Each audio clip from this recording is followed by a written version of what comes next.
ang budget ng Pilipinas ay hawak lang ng dalawang tao. Hawak lang siya ni Congressman Zaldico at ni Congressman Martin Romualdez. Yan ang katotohanan. Halimbawa ko dito, medyo mahaba ito, kaya pagpasensyahan mo. Ang halimbawa ko dito, sa DepEd muna tayo. Sa Department of Education, noong taong 2023, merong 5 billion na inapprove para sa classroom construction.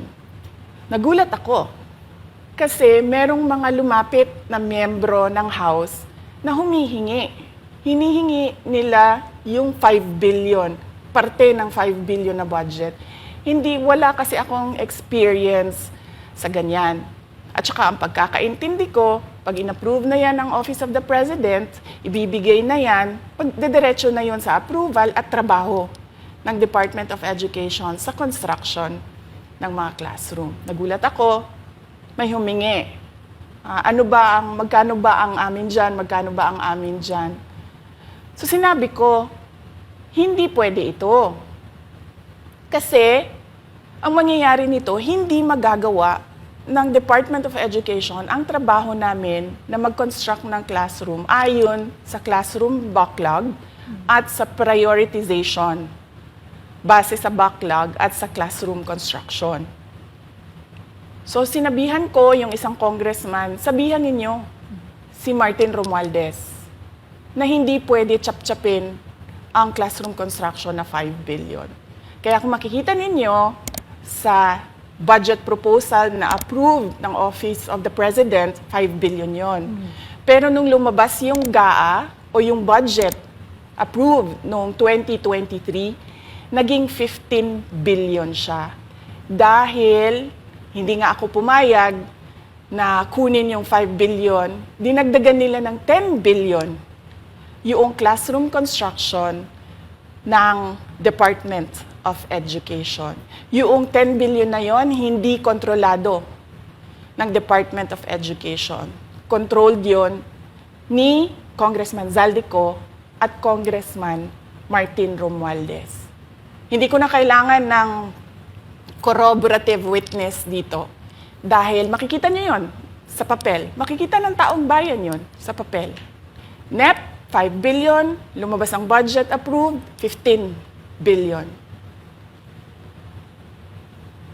So may iintindihan niyo, 'di ba? Bakit pa tayo magbo-budget hearing para sa Office of the Vice President? 2 tao lang naman ang nasusunod sa budget ng bayan natin. Halimbawa, taong 2024. Kung makikita niyo, ang approved na budget ng Office of the President para sa classroom construction ay 19 billion. Noong lumabas na ang House version ng Appropriations Bill, ay naging 24 billion ito. So, approved 19 billion, paglabas sa House, naging 24 billion. At doon sa 24 billion na yon, kung hahanapin mo sa papel, kinuha nila ang 5 billion ng repairs ng classrooms at nilagay nila doon sa 19 billion para maging 24 billion siya. So ang naiwan sa repairs, sa kawawang mga classroom, ay 1 billion. Kaya makikita nyo, sa papel, nandyan yan. Naging 24 billion. At hindi lang yan, dahil noong 2023 ay hindi ako pumayag na hindi masunod yung DepEd na rules sa paano mag-classroom construction based on need, ang ginawa ngayong 2024, inattach nila ang listahan na kung saan gagawin ang mga classroom construction worth 17 billion. Makikita nyo yon sa papel. Pagdating namin sa Senate, nakita yun ng mga senador. Tinanong nila ang Department of Education, totoo ba o hindi totoo na galing sa inyo ang listahan ng 17 billion ng mga classroom construction. So sabi namin sa mga senador, hindi totoo. Hindi namin magagawa yung trabaho namin.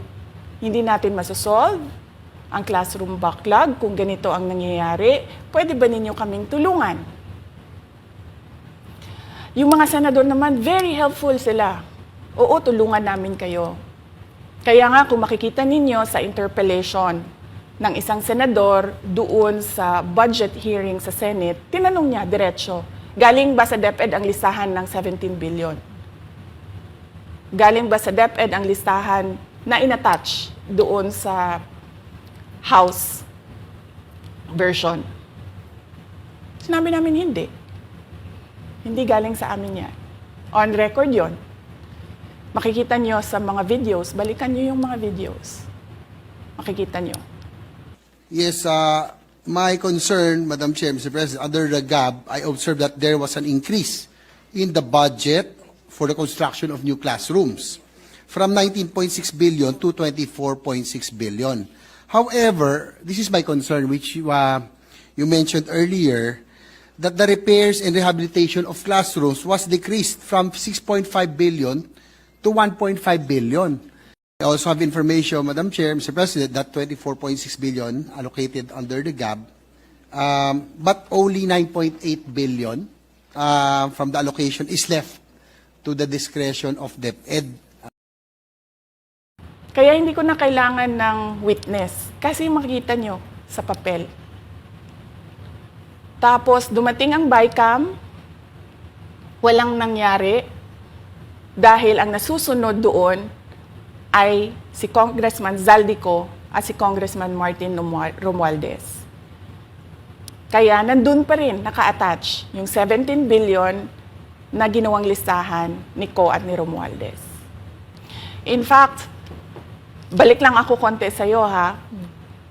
Kahit yung mga congressman, nakikita nila yung problema ng ginawa nila na pag-attach ng listahan sa budget. Kasi doon sa basic education hearing noong May 2024 ng House of Representatives, merong isang congressman nagreklamo, bakit ang tagal ng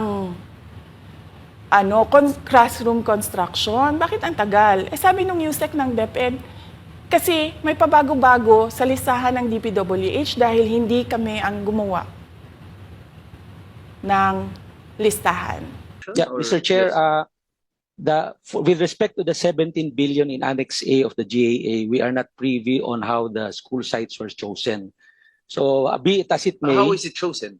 I'm not privy to that, Mr. Chair. As, when the GAB came out, there was a 14.7 billion Annex A.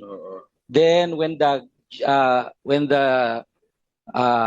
committee, the GAA came out, from 14.7 it became 17 billion. So we are not privy to how the list was generated.